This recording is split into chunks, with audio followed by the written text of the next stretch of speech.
This is the Bizgnus Podcast, one-on-one conversations with experts in business and personal development.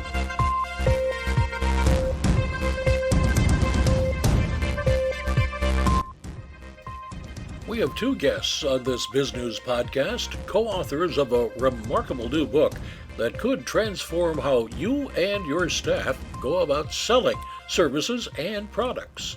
They are Sacramento-based Roy Whitten and London-based Scott Roy.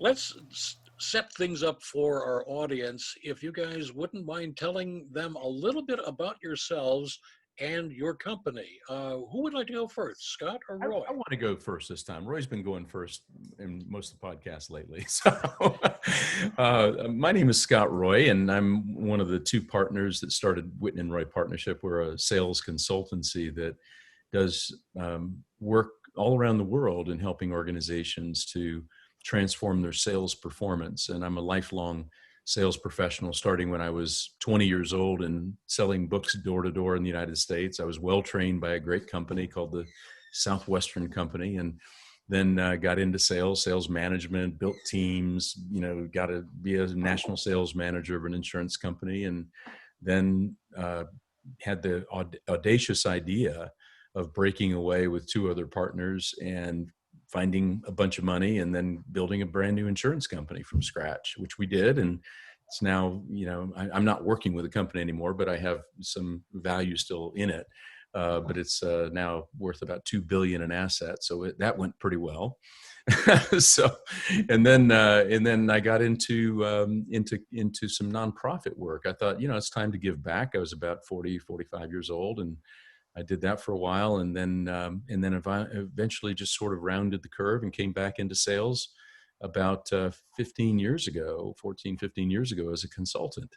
And that's what consultants do. They go out and make a lot of mistakes. They learn a profession, and then they try to help other people avoid the mistakes that they made as sales professionals or whatever the consultancy is. So Roy and I met 34 years ago, and really the great value there, and why we're still friends and colleagues and actually business partners today, is because Roy had a gift and a knowledge around something that really broke loose my sales career, and that's around the subject of attitude. And how do you manage your attitude to perform at very high levels in sales or business ownership? It's one of the most difficult things, is to manage your attitude. And it's a very core part of what we believe in and what we do as an organization, is help people understand how their mind gets in the way of very well-intentioned, things that they're trying to go for. Their mind gets in the way and really interferes with their ability to perform at very high levels and to think clearly and to make good decisions. And in sales, there's no better profession to even think about the mind than sales, because you can go up and down like the tide because of your results that you get. But learning how to manage it and steady it is what will help you become a really solid sales professional. So let me stop there and just turn it over to Roy. Let him tell you his story. Yeah, you bet. Roy Whitten. I've got 10 years on Scott, so we've known each other for a long time. We first met in 86, 87. So we've been friends, colleagues, consulted each other's businesses. My very first job was in door-to-door selling for the old Fuller Brush Company. And I was in San Jose, California at the time, going to college. And I did that for a year, but unlike Scott, I was not trained well. I was trained how to talk people into stuff, and didn't have a lot of interest in doing that. And I became taken up, entranced by, just fascinated by the human potential movement. I was 20 years old during the Summer of Love in '68 and in the San Francisco Bay Area. And I became fascinated by the question as to how do we fulfill our potential? How do we actually change? How do we overcome habitual behavior that doesn't serve us? How do we perform at our best? How do we be our best? And that has been my lifetime interest, and it's taken me into the Episcopal parish ministry. I was a parish priest. I went to graduate school and seminary in Virginia, came back and worked for 10 years as a parish priest. Then when I became less enchanted with that, I stopped that and started with another business partner, a human development program that went international. And we would train large groups of people basically on how to stop lying to yourself, how to manage your mind, manage your attitude, perform at your best, be at your best, and essentially just quit calming yourself about who you are, and really get in touch with what you deeply want, what aligns with your values, and to live like that. And that's the program Scott took in '86. And I've never seen anybody do what Scott did, which was leave the training, go back and apply this to his business in a way that the business was able to take off. And so I did that for 20 years, retired from that, went and got my doctorate in the same field, transformative learning and change, wound up as a consultant for business. Scott and I were reunited by another consultancy, given the project of developing a large high street banks in the UK, a large high street bank sales academy. And when that job came to an end, we looked at each other and said, let's go into business, come out of retirement and just work with exactly who we want to work with, doing exactly what we want to do. And that's when we started Whitten and Roy Partnership in 2009. And for 11 years, then, you guys have been perking right along. Sometimes when people say, let's go into business, they, within months, realize that was not the right thing to say. How did you guys, there's so many questions, but how did you guys manage to mesh your philosophies, your approaches to business, and your approaches to life without killing each other? It's such a great question you're asking, Doug, because, when we were building the sales academy for the bank, we were working together, in fact, right in this room here in London. And I remember, just standing literally, I'm five or 6 feet away from from where we had the conversation, Roy, about race. You remember when we talked about there's a formula that I developed many years ago for my sales organization called RACE.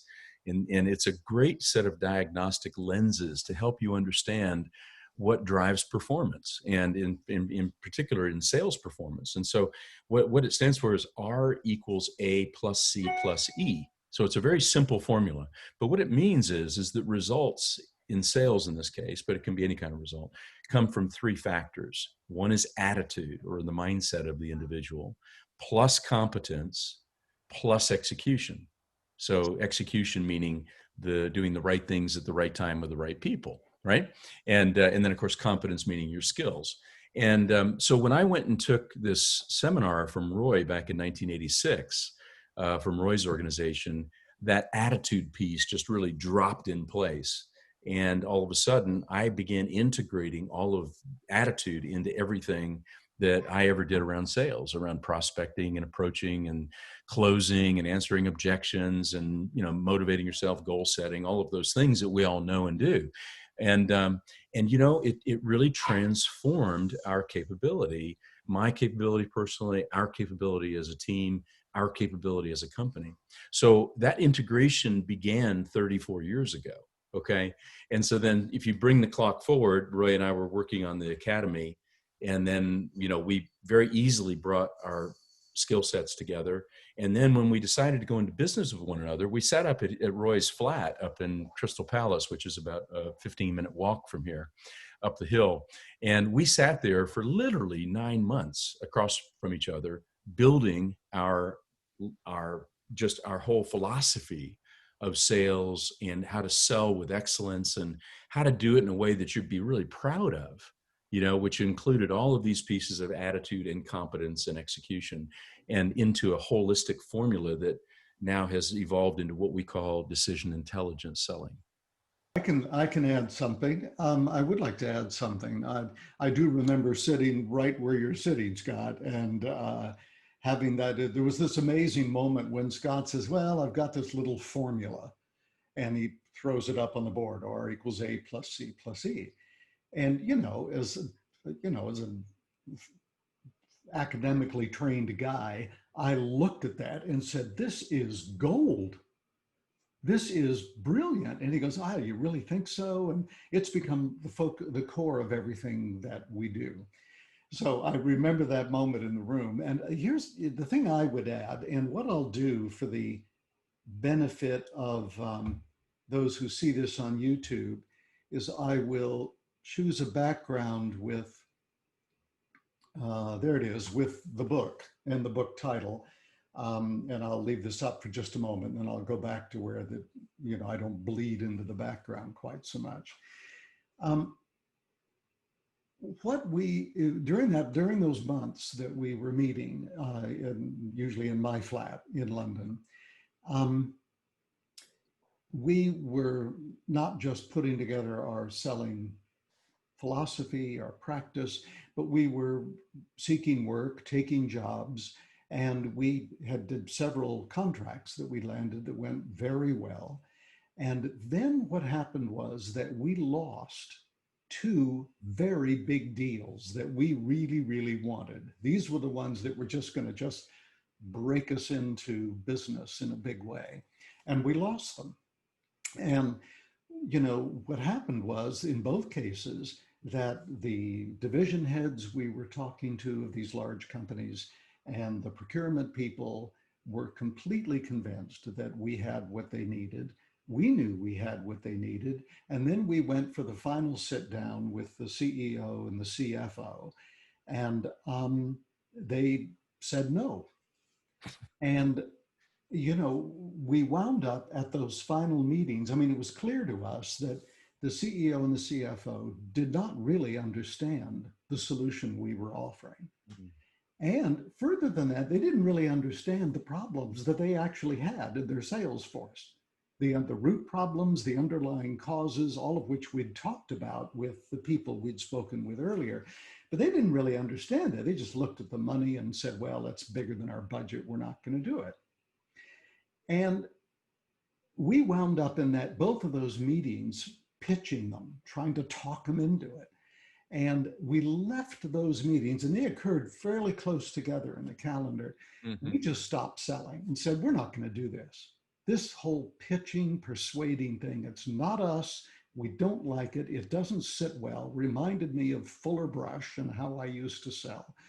And it wasn't the way Scott was trained fully in the ethics of that. And it was like, we don't want to do this anymore. And so we just stopped selling and did an evaluation of where it had gone wrong for us. And what we realized was that instead of focusing on trying to persuade those CEOs and CFOs to buy what we were selling, that what we needed to do was, it was clear to us they didn't possess what we now call DQ, decision intelligence, IQ, EQ, emotional intelligence, DQ, decision intelligence. They didn't actually possess the information they needed to make a really good decision. They didn't understand the problems they had, and they certainly didn't understand the solution we had to those problems. And so we developed a selling strategy that was completely focused not on trying to persuade people to buy something, but focused on increasing their ability to make the best possible decision for their business, to increase their DQ. And that's how we came up with decision intelligence selling. And it has made all the difference. I can't begin to tell you how many times I've heard salespeople on my own staff in years past or outside of my businesses say, I had these guys convinced, and then somebody, the next level up, cut off my head. Mm-hmm. How do these salespeople even realize there is yet another level to educate as to problems and solutions? It's a great point. I mean, what you're asking is really about sales strategy, and how do you go about deciding who to present a solution to once you've diagnosed the problems effectively. And essentially, what we do is we work with organizations to really help get in and understand, and for them to understand, the client to understand the problems they have at a much deeper level than they do when we first meet them. Okay, that's one of the things we learned is that clients just don't diagnose themselves very well. They know they've got a problem with this or that. They know they've got a problem in our case with the sales performance of their organization. But they don't necessarily know exactly the extent of it. They don't know why it's happening. And so therefore what we do is we're committed to helping them figure that out for themselves, for them to uncover what those problems are. And so in the process of doing that, Doug, what we do is we begin understanding, is this the person who's the decision maker? Or are there other people who are involved in this? And if there are other people at higher levels, then how do we strategically think about how to get them involved, particularly at the early stages when we're diagnosing those problems? Okay. So sometimes we might enter in at an L&D, a learning and development level, or HR level, but we know that those people aren't the ones who have the problem. It's their clients that have the problem. So how do we get introduced to those people who have the problem? And so some of this is just becoming intelligent yourself as a salesperson, understanding, how are decisions made in this organization? What's the pecking order? Because most organizations, you don't have one single person making a decision anymore, unless it's a smaller organization.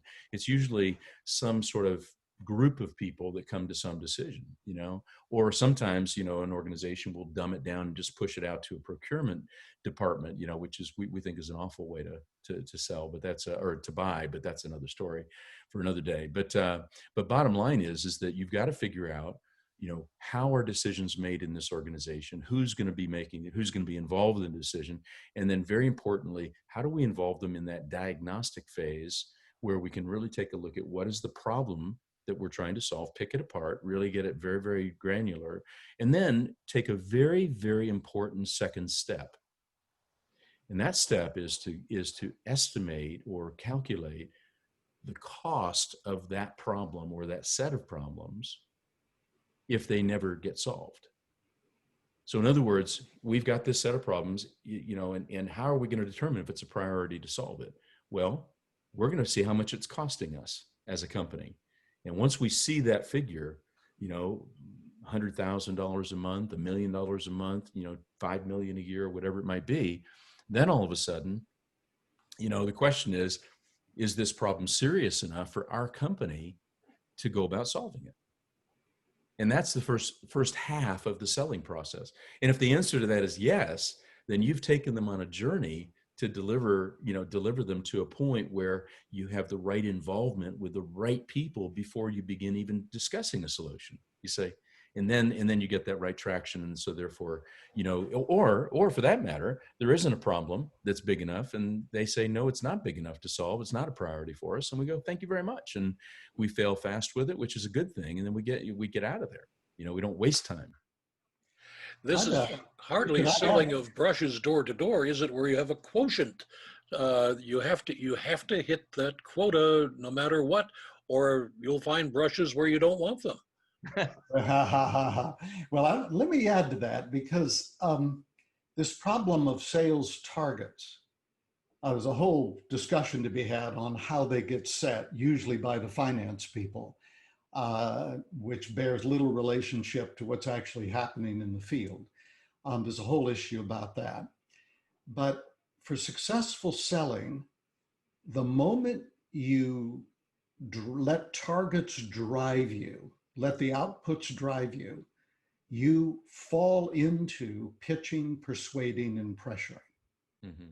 And instead, what we did for ourselves and what we help our clients do is outline the steps that your clients have to take, the stages they have to go through in order to develop their DQ.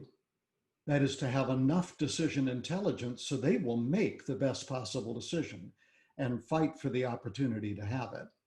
Now, Scott's mentioned the first two of those steps are understand the problems you're trying to solve and what it's costing you to leave them unsolved.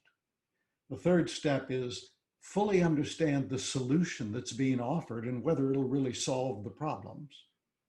And then the fourth step is estimate the financial value of this solution for your company. You get a client who's got all of that information, they will make the best decision. and they will spend the money that needs to be spent in order to solve those problems, stop paying the cost, and realize the value. Now, to answer your question earlier, which is, how do you deal with the fact that you got multiple layers of decision making, and when you get to the decision maker who's not been part of the conversation, what do you do? Well, we learned in actual real time about that when we had a deal a year after we came to selling like this with a large telecoms company in the UK, very large. And we were all set to sign the deal, and the managing director, we're talking to the guy who was the head of the division, and his boss, when this guy was ready to sign the deal, his boss all of a sudden was fired. And they brought in a new guy. And I remember we were at Costa Coffee, Scott, right around the corner from where my flat was in Crystal Palace. Scott comes in, we've just both gotten the news on text, and we're looking at each other. And because we knew the stages that we had to take clients through for them to have enough DQ, A, we didn't panic, and B, we realized that we were now back at stage one with this new guy. And so we were willing to sit down with him and not talk about the proposal that was already on the table. That's down to like stage 9 or 10, but to go way back to the beginning and talk about the problems to solve, what did he see as a new person, etc. And in one conversation, we were able to review all of the thinking that had gone into that with his predecessor.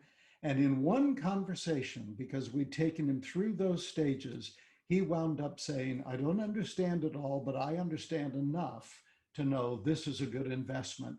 And he signed off on it, and we had our largest contract. Now, here's a really basic question for either or both of you guys, and that is that one of the things I kept hearing and experienced myself is, where do you find good, quote unquote, salespeople? And then how do you keep the good ones? The bad ones never seem to leave. Well, I mean, as someone who's hired about 1,500 salespeople in my life, and not just hired them, but actually was their sales manager. So I got a chance to see just how good those decisions were that I made. So, the answer is, and this may sound a bit controversial, is that I really believe that I don't want to have somebody coming to me with a lot of sales experience, because most sales experience is pretty bad. Most of it's pretty poorly trained. And if I really want people to perform, I want to teach them the way that I want them to sell. Okay. Now that's not an absolute, obviously, Doug. I mean, in certain companies, like, for example, a technology company might do very well to have an experienced person in technology that understands the technical aspects of it and sort of how you sell in a complex environment. That's very helpful. But what I really want to hire is for attitude. Then I want to hire a person who is willing to learn and is willing to work with me in such a way as that we work within a framework or a system that everybody on the team works in. Now, everybody is going to look a bit different when they sell, but we're all working, within a system that can be measured, it can be trained, it can be developed. You can have more predictability in the results that you're going to get out of that, and not have what we call a lone wolf, someone who just goes out and sells out of pure talent and, whatever they do to be incredibly great salespeople, because you can't necessarily, build a great team, or a group of people who know how to sell from a systemic standpoint. So, bottom line is that you find people who want to be excellent at what they do, who really want to be great at what they do, and if they'll do that, then you've got a great person, and then you manage them in such a way that and I'll let Roy talk about this a little bit, but you manage them in a way that they want to stay. They want to stay because how you treat them, and not mistreat them. Roy, over to you. Yeah, let me build on what Scott just said. The problem with trying to hire the right salespeople is that almost every one of them will come in with the belief that selling is about persuading the buyer to buy. That is in the air we breathe. And we've had projects in 46 countries now, Scott? 45, 46, yeah. 45, 46. And it's nearly universal. Experienced salespeople, new salespeople, everybody thinks selling is some kind of dark art about talking people into buying stuff. And therefore, you hire experienced salespeople, you get people that are really good at pitching, persuading, and putting the pressure on to close. And as sales managers, we're suggesting you don't want people doing that. And if they're pretty good at it, then they become lone wolves and they're selling enough that you can't get rid of them, even though they're screwing up the teamwork and the system and everything else. You've seen that, I'm sure, Doug. Well, in small businesses, I mean, small and medium-sized businesses that have relatively small sales forces, you know, a sales force selling that way can really screw up your brand pretty quickly, you know, and all of a sudden you get a reputation in the market. So we, you know, we think that selling is, you know, is something that it has both an art and a science to it, but it needs to be thoughtful about how your salespeople go about engaging clients, working with clients, you know, how they actually are treating clients. Because, I mean, the bottom line is you want clients to come back and be repeat customers. You want customers to go out and refer other customers to you. And the way you're going to do that is by making sure that when you sell whatever you sell, it's well placed. It's something that really does fit the needs that they have, because you've done a great job in defining those needs. You've taken the time to do that. You've taken the time to make sure there's a business case for it, to have, you know, the financial cost of not changing, you know, so that people make a solid decision. Since they've diagnosed the problem so well, they get a great solution that actually matches up to the different kinds of problems that are presented. And, you know, you calculate what the value of that solution is, and then you deliver that. And then all of a sudden you have a client who's really happy with you, and they go, well, what else you got? You know, or let's have another chat about what else we got problems with here in XYZ company. Or you go to them and say, are you happy with, you know, what we brought you? Yes, great. We'd love to find other clients just like you, you know, who will be happy as well with the kind of service we can provide. Who would you recommend that I speak to? You say, and then all of a sudden you're really starting to sell, and you're starting to sell in the ether now, you know, with repeat business and referral business. And the way you do that is by teaching your salespeople. That's why you don't necessarily want to hire people that come in with a pitching, persuading attitude. You want to hire people that are great learners, and you want a system that focuses all selling activity and all selling conversations on the purpose, not of convincing your client to buy, but on increasing their DQ. Mm-hmm. If you do that, even if they don't buy from you, the experience of being treated like that is so compelling, they'll be back. Mm-hmm. Yeah. And so the way to answer what Scott had handed over to me for, the way you manage this is by applying his formula of R equals A plus C plus E. That the key is great sales management, which is a dedication to the development of three things in your people: their ability to manage their attitude, to know when their attitude is slipping, and to know how to raise it. And there's a simple technology for that. You got to practice it, but you can become very masterful at it. Secondly, their competence, how to engage their clients in conversation that focuses on their DQ and its development, not on trying to persuade them into some sort of activity. And then thirdly, you have an execution in place, a structure of these are the steps through which we're going to take our clients, and which they must go through if they're going to have high DQ. And if they're not willing to go through them, they qualify out. So we quit spending our time on them and go talk to people that do want to be the sort of clients that we want to have. And there's a huge benefit is not only do you get more sales and get them faster and they become larger, you get clients who are actually committed to the solution you've sold them, Yeah. instead of having internal struggles later on that serving those clients becomes just a pain in the rear end. Yeah. And Now, then, where can our listeners and viewers get more information about your company? There must be a website you guys have sure. cobbled together someplace. Yeah, it's called it's called Whitten and Roy, or I'm sorry, it's www.wrpartnership.com, and that's our website, wrpartnership.com. And on the website, they can find information about what we do, how we do it. You know, we love to share this information very freely, and that's where they can also find information about the book. I mean, when we wrote Decision Intelligence Selling, which is available on Amazon, both in Kindle format as well as paperback, and hardback will soon be available as soon as COVID problems are, get freed up, and so they can start printing again. Is that our commitment to writing this book was to write down what we do with clients to help them create that transformation. And so our intention is that someone can read this, understand it, get inside of the framework, and then have the what to do's to actually install this, either for their own selling capability, or if they have a team of people, that they can actually lead them through a process of actually installing decision intelligence selling. And so it's not one of these things where we don't tell much. We tell a lot in the book, and the purpose is so people can go out and actually do it, once they've read it. So it's available now on Amazon.com. So again, wrpartnership.com will provide some information, and also a direct link to where you can read for free the first 2 chapters of the book. And if you like those and you want to buy the book, then you can take the link to Amazon.com. You've been watching the Bizgnus Podcast.